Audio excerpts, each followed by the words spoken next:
आजिर कार्यक्रम को आरंभ करने पूर्वर समस्त को स्वागत जनाऊँ। आज आम आरंभ करवा दशम श्रेणी जनन अध्याय। जनन अध्याय रे आमे अनेक अंश आलोचना करिचे। सेथिरे कोश विभाजन एवं प्राणी और उद्भिदर जनन प्रक्रिया। कोश विभाजन रे आमे कौन करिचे ना सम विभाजन किबळी हुए एवं अर्ध विभाजन किबळी हुए से कथा आलोचना करिचे। तापरे उद्भिद जनन, उद्भिद रे अनेक प्रक्रिया रे जनन प्रक्रिया गुड़िक देखिले। जनन प्रक्रिया गुड़िक एभली भाव में थिला जे आमे जानी पारिले जे उद्भिदटे जीव रूप रे निजकू यथार्थता दर्शाइबा पाई से कौन करुची ना भिन्न भिन्न प्रक्रिया द्वारा निज वंश वृद्धि करुची। सेमिति प्राणी मान कथा भी आलोचना कले। प्राणी माने प्रथमे आमे अंगीय जनन पुणी अलिंगी जनन प्रक्रिया रे से माने निजर संख्या वृद्धि दर्शाई। वर्तमान आमे आरंभ करिबा मनुष्यर बा मानवर लिंगीय जनन कथा। पिला माने तुमे लिंगीय जनन माने कौन बुझिल? लिंगीय जनन माने एठारे कौन है ना गोटे जातिर दुईटी जीव। जन को आमे कहूचे स्त्रीलिंग आउ जन को कहूचे पुरुष। हेले स्त्रीलिंग रे गोटे स्त्री लोकटे से तार जनन एककटे बा डिंबाणुटे सृष्टि कला बेले पुरुषटे शुक्राणुटे तैयारी करुचे। डिंबाणु और शुक्राणु युग्मक तैयारी करिबा पाई प्रत्येक मानवर गोटे परिपक्व बयसर आवश्यकता रही। परिपक्व बयस हैला परे स्त्री लोकटे ऋतुस्राव माध्यम डिंबाणु तैयारी करे, से भली पुरुष मध्य शुक्राणु तैयारी करे।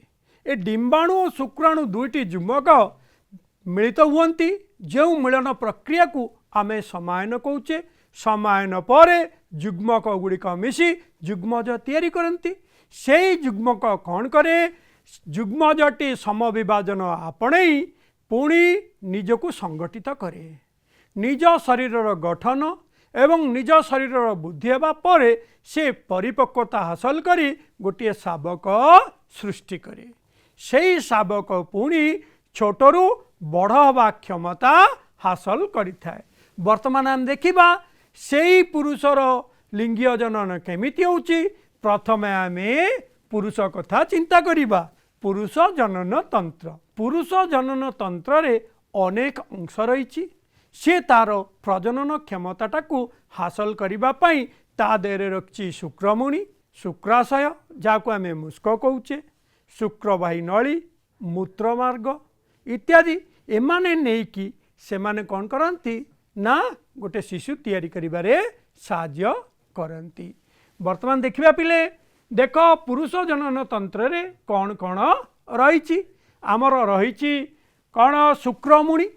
शुक्रमुणी को इंग्राजी रे स्क्रटम कहूचे। से शरीर बाहर को गोटे मुणी रे झुली थाए।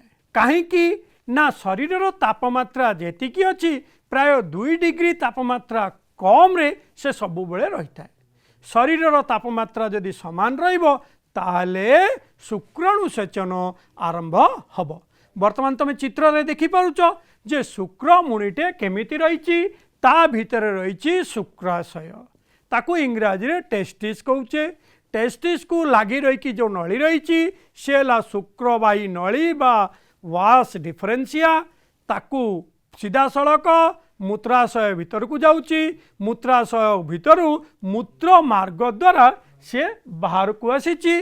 मूत्र मार्गर जो कहूचे आम शिश्न, से शिश्न को लेकिन आमर पुरुष जनन तंत्र तैयारी हेइची। पिला माने देख ए शुक्रमुणीटा कौन? पुरुष शरीर रे थिबा दुईटी शुक्रमुणी गोटे झूला आकार रे झुली रहउची। नहीं कि मानव शरीर तापमात्रा जदि आमे 37 डिग्री सेंटीग्रेड धरी नेबा ताले शुक्रमुणीर तापमात्रा ताठारू निहाती 2 डिग्री सेल्सियस कम रहिबो। शुक्राणु उत्पत्ति पाई अनुकूल तापमात्रा जदि आमे देखिबा ताले तापमात्रार जो पार्थक्यटा रही ताकू आमे सुचारू रूप से रहिबा बा रखिबा आवश्यक किंतु मन रख पिला माने यही शुक्रमुणिटी हाथी डॉल्फिन और तिमी भली प्राणी देहरे न थाए एमाने समस्त स्तन्यपायी किंतु एमाने कौन करती तांको देहर शुक्रमुणिटी शरीर भितरे रखी थांती तापरे जीवा आमे कौन देख चित्र रे आमे देखिले शुक्राशय को आच्छाद करी रखिची शुक्रमुणि ताकू लगी रही शुक्रवाही नली देख पिला माने एठी तमे देखि पारुथुओ आमर पुरुष मानकर जननांग किभली भावे अछि शुक्रमुणि रे शुक्राशय ताकू लगी रही शुक्रवाही नली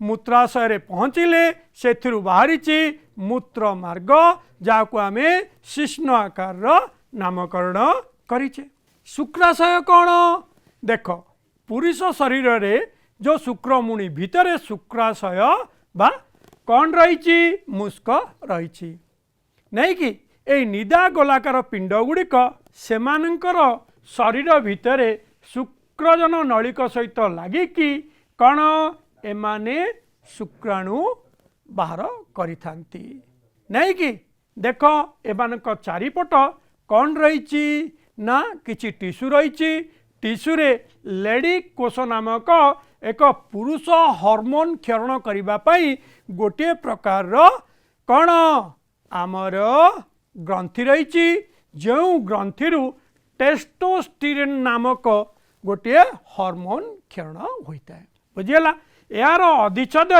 सेटोली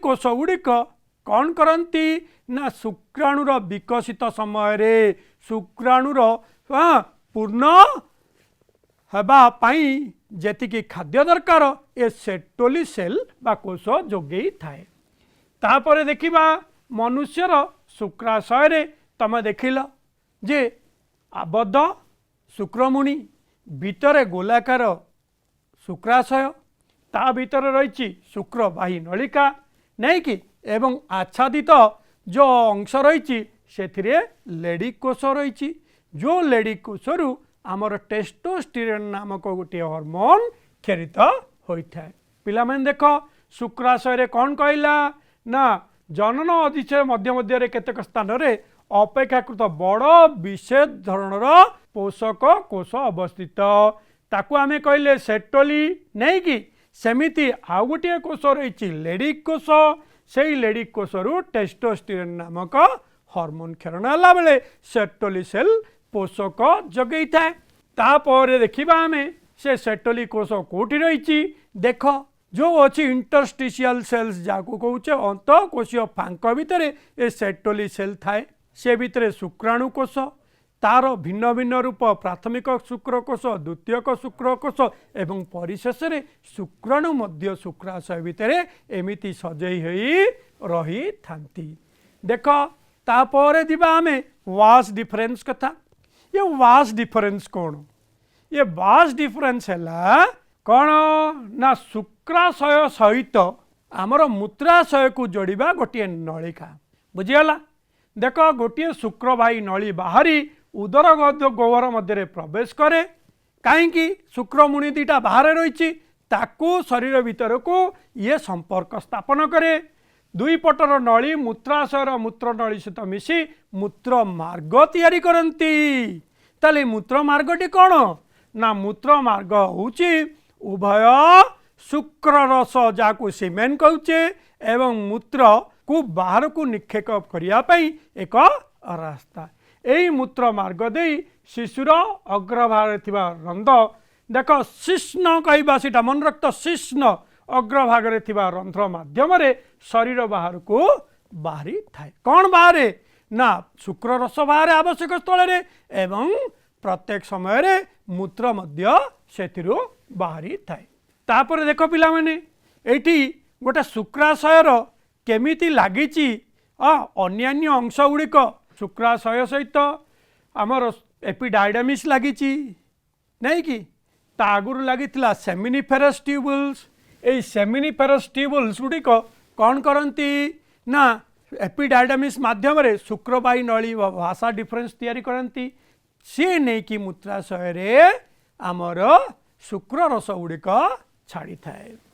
तापर जीवा आमे स्त्री जनन तंत्र। ए स्त्री जनन तंत्र कौन ना स्त्री जनन तंत्र देखिब उदर तले आमर मुख्यतः डिंबाशय डिंबवाही नली गर्भाशय इत्यादि रही थाए एवं एमान समस्तंकर समस्त को नहीं स्त्री जनन तंत्र तैयारी हेइछि। बुझिल पिला माने ए स्त्री जनन तंत्र कौन ना एमिति देखा गोटे मुणी भली देखा से कौन रही आमर गर्भाशय रही गर्भाशय पर आमर डिंबवाही नली रही डिंबवाही नली पर यूटेरस रही जहाँ आम कौन कहवा डिंबाशय डिंबाशय को लगिकी डिंबवाही नली एवं गर्भाशय जदि गर्भाशय डिंबवाही नली एवं आमर डिंबाशय एमिति आकु नहीं कि स्त्री जनन तंत्र तैयारी।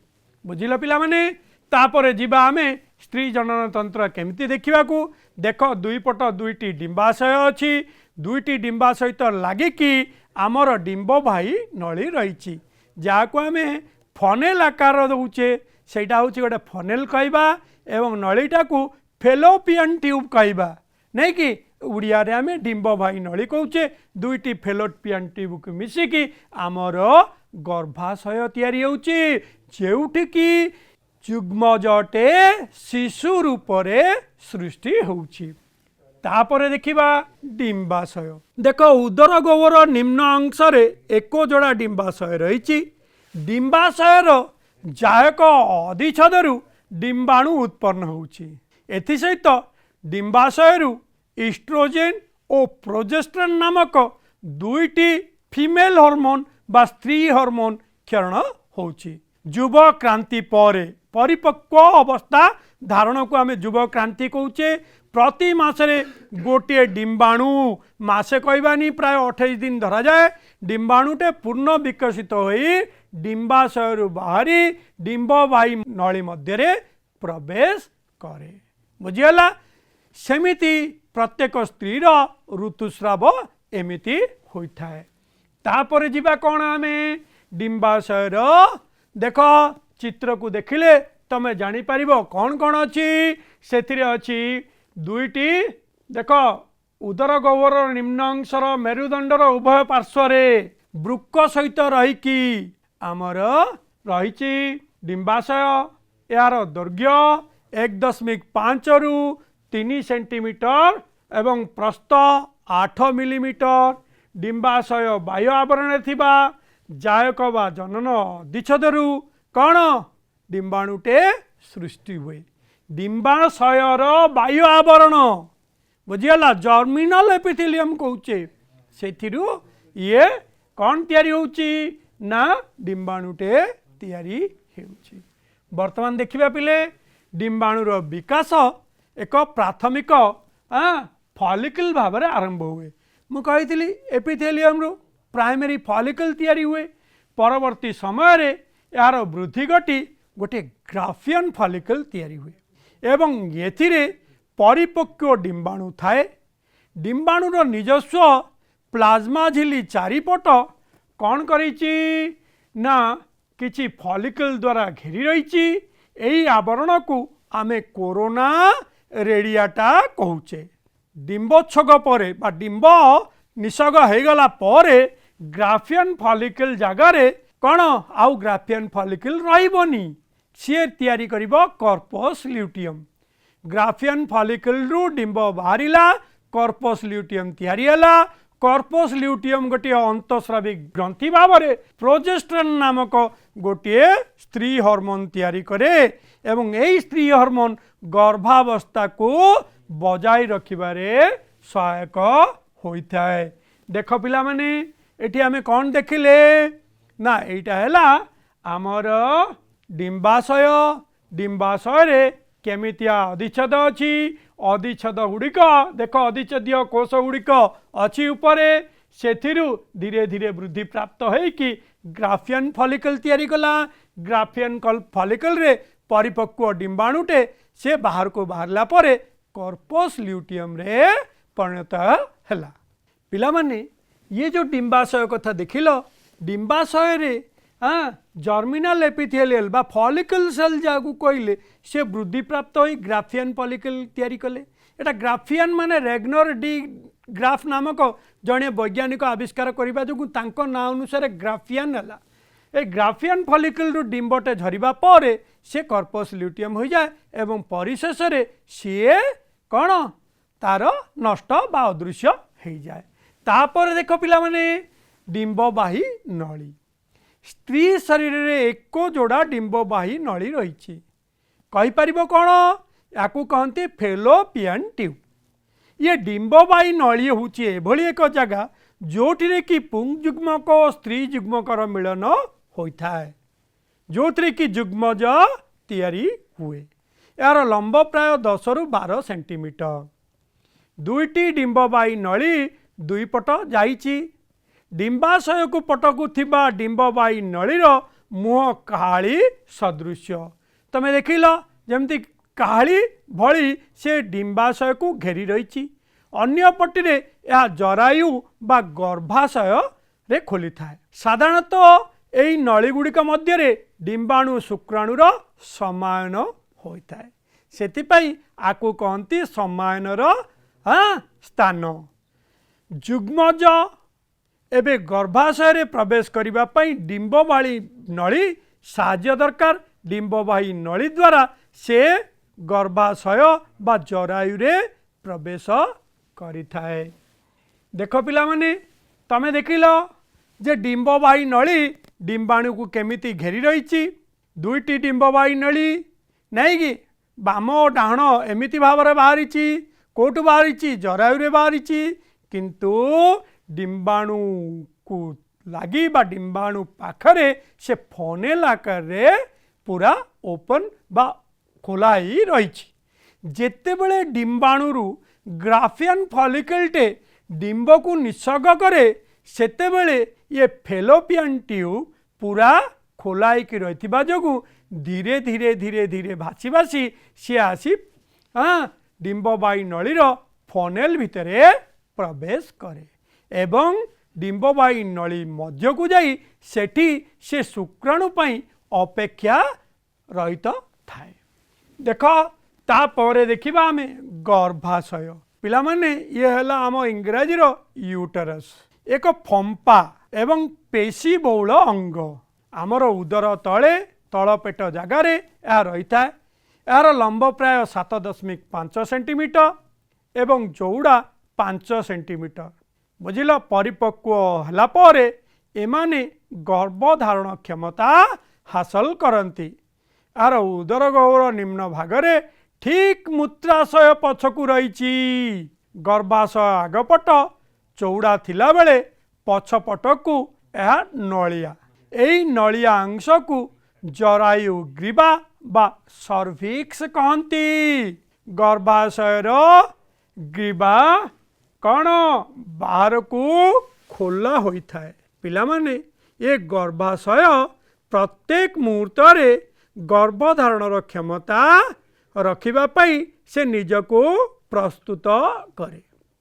जदि गर्भाशयर गर्भधारणा पई युग्मजटे मिलला नहीं ताहले जो पेशु साहाय्य से निजको प्रस्तुत कर रखता है से पेशी और कोष गुड़िक मृत्यु प्राप्त हैला परे आमर कौन ऋतुस्राव जरिया से माने शरीर बाहर को बहिष्करण बाहर को बाहरी जानती।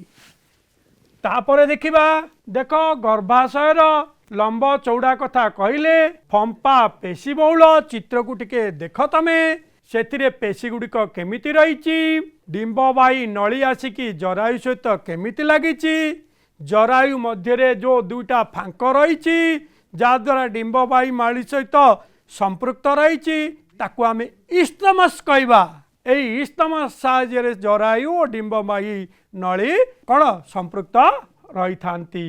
देख निम्न भागर मूत्राशय बा मलद्वार पाखरे रही।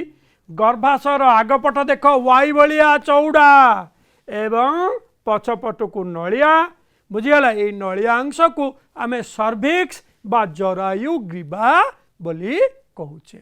बुझिल पिला माने तापर देखिबा आमे कौन देख संपूर्ण रूपे ये तुम देखिपर इस्तमस को डिंबवायु नली बा फेलोपियन ट्यूब को सीधा सड़क जरायु बा गर्भाशय रे प्रवेश करने जो खोला स्थान को इस्तमस कहती नहीं कि इस्तमस सीधा होगी आमर कौन रही आमर फेलोपियन ट्यूब है बा डिंबवायु नली है तापर देख जो स्थान टिके ओसारिया होगी जाऊँगी ताकू एम्पुला कहले एवं फनेल आकृतिर जो खोला अंशटे आमर कौन ओभरी आड़कू डिंबाशय आड़कू रही ताकू आमे कौन कहबा इनफंडिबुलम मन रख पिला माने इनफंडिबुलम जरिया रे आमर कौन डिंबणुटे सीधा सड़क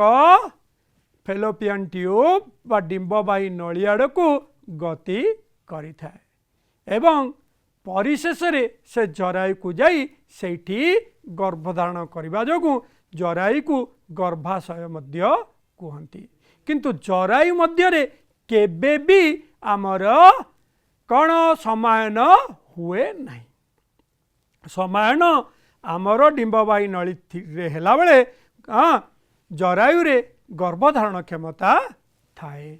वर्तमान देखिबा आमे कौन डिंबाणु और शुक्राणुर मिलन डिंबाणु और शुक्राणुर मिलन को आमे समायन कहबा समायन द्वारा एक कोशी युग्मक शुक्राणु हो कि डिंबाणु ताहा कौन हम मिलित हो कि युग्मज तैयारी करिवो समविभाजन द्वारा युग्मजर बारंबार कौन विभाजन हुए जाको आमे इंग्राजी रे क्लीवेज कहबा यही प्रक्रिया द्वारा देख आमर गोटे बहुकोशी ब्लास्टुला तैयारी करे क्लीवेज रे युग्मजटे ब्लास्टुला रूप रे परिणत हुए बुझीगला विभेदन हेला परे ब्लास्टुला ब्लास्टोसिस्ट अवस्था रे पहुँचे जो थिरे गर्भाशय कांथरे निबिड़ भाव से कौन करे ना संपर्क स्थापन करिबा पई किछि टिश्यू बाहर करे बुझिल पिला माने आकु आमे सीधा सड़क कहबा जे जरायु सहित संपर्कित जाकू इंग्राजी रे आमे कहूचे प्लासेंटा जेते बेले युग्मजटे ब्लास्टोसाइट है कि जरायु रे लगी रहे ताकू आमे अंतरोपित बा अंतरोपण कहबा इंग्राजी रे ताकू कहती इम्प्लांटेशन देख समायन केमिति हैला ये डिंबाणु हजार हजार लक्ष लक्ष शुक्राणु आसिले केवल गोटे सुस्थ परिपक्व एवं दक्ष शुक्राणु को ही डिंबाणु से कौन करिवो ताकू से निज सहित मिसिबा पई अनुमति प्रदान करिवो एवं से मिसिबा प्रक्रिया को आमे कहूचे समायन बुझिल पिला माने समायन कोटी हुए ना डिंबवायु नली मध्य रे बा फेलोपियन ट्यूब मध्य रे समायन काकू कुआ जाए युग्मक दुईटीर मिलन को पुंग युग्मक को शुक्राणु स्त्री युग्मक को डिंबाणु सेथिबे आमे कहबा शुक्राणु और डिंबाणुर मिलन रे आमर युग्मज तैयारी हुए केउटे तैयारी हुए ना फेलोपियन ट्यूब रे तैयारी हुए नहीं कि डिंबवायु नली रे तैयारी हुए केउटी से अंतरोपित हुए ना गर्भाशय बा जरायु रे अंतरोपित हुए तापरे देखिबा देख पिला माने समायन परवर्ती वृद्धि रे कौन कौन है ना भ्रूण जेते बेले आमर जरायु सहित संपर्क स्थापन कला ताले तार संपर्क को भ्रूणबंध बा प्लासेंटा कहले मातृ शरीर आवश्यक पदार्थ गुड़िक छाणी नहीं से निजर वृद्धि आरंभ कला केवल खाद्य नुह खाद्य सहित अम्लजान भी नेला बुझीगला एवं प्रतिबदल रे निज शरीर रे जेतिकी वर्ज्यवस्तु से गुड़िक बाहर को तैयारी कला तापर धीरे धीरे धीरे धीरे निजर कोष वृद्धि करी अंग तैयारी कला अंग वृद्धि करी पूरा संपूर्ण शरीर टे तैयारी करिवार क्षमता हासिल कला। देखिल पिलामाने एमिति भिन्न भिन्न प्रकार रे सीधा सड़क नहेले मध्य जुग्मजरू केमिति बहुकोशी ब्लास्टोसिस्ट तैयारी हैला। ब्लास्टोसिस्ट हैला पर ही से मातृ शरीर जरायु सहित संपर्क स्थापन कला। देख समायन प्रथम हैला तापरे विभाजित होइकी भ्रूण वृद्धि हैला एवं परिशेष रे शिशुर सृष्टि हैला। पिलामाने तुमे देखिल आज मनुष्यर प्रजनन बा जनन संपर्क रे केमिति जनन हैला से कथा तुमे शुणिल। ए भितर अनेक प्रश्न आसुची, प्रश्न गुड़ाक मु बारंबार रिपीट करिछि शुण एवं जदि मन रखिब ताहले तुमे परीक्षा रे उत्तरटे लिखि पारिबो। आजिर आलोचना रे तुमे भाग नेथिबा जोगु समस्तंकु धन्यवाद देई मु रहिबी। धन्यवाद।